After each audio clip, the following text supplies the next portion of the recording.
আসসালামু আলাইকুম গাইস, সবাই কেমন আছেন?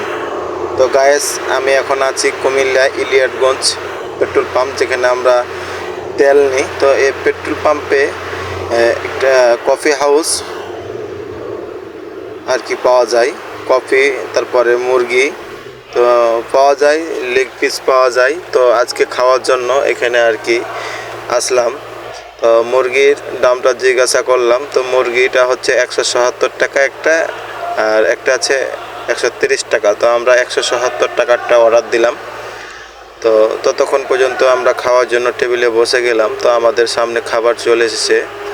তো খাবারগুলো আপনাদের একটু দেখাই, দেখতেই থাকেন খাবারগুলো। তো এটা হচ্ছে এসি আছে হোটেলের ভিতরে। তো এখানে অনেকেই ভিড় আসছে, বাসের যাত্রী আছে, প্রাইভেটের যাত্রী আছে। তো আমাদের সামনে খাবারগুলো চলে এসছে। তো গাইস, এই প্লেটটা দাম নিয়েছে 80 টাকা।